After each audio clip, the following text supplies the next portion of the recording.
La force de mon île, c'est sa diversité, mélange des cultures, respect des idées. L'île de France, c'est mon île, c'est mon île. L'île de France, c'est mon île, mon île. Je m'appelle Tal, je suis une architecte designer et une plasticienne. J'habite à Paris, j'avais fait les études des arts plastiques, puis suivi par les études d'architecture, diplômée à UP6 à Paris.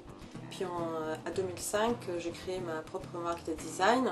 L'activité est multidisciplinaire, de la création de l'espace, design des objets, des mobiliers, et jusqu'à la décoration qui est destinée à cet espace. Actuellement, je travaille sur plusieurs projets, des lampes, et il y a des projets des lampes solaires de haute technologie, des lampes en bois, et des mobiliers, comme ces fauteuils.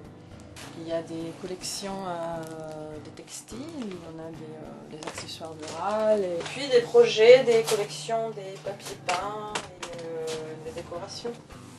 J'ai suivi cette série par la création de 2 fauteuils, ils sont là. Et donc j'ai dit, ils sont en prototypage à ce moment, et ils ont été choisis par le Biennale des Designs à Saint-Étienne, et ils seront exposés là-bas en novembre. Et donc ces fauteuils sont prêts à tomber, mais ils ne tombent pas. En fait, ils questionnent les sujets d'équilibre et la perception. Et c'est le sujet des grands changements générés par la maternité.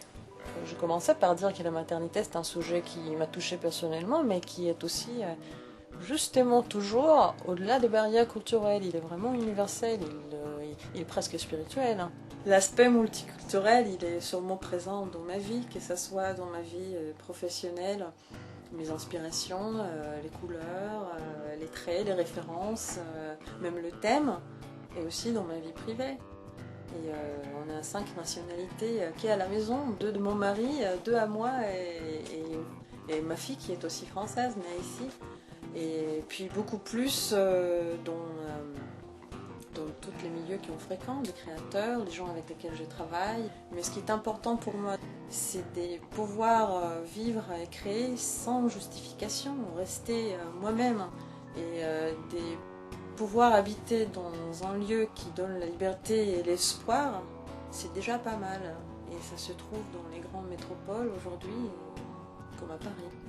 Je me sens chez moi parce que je crée, je me sens chez moi parce que j'ai ma famille. Je me sens chez moi parce que j'aime. L'île de France, c'est mon île, c'est mon île.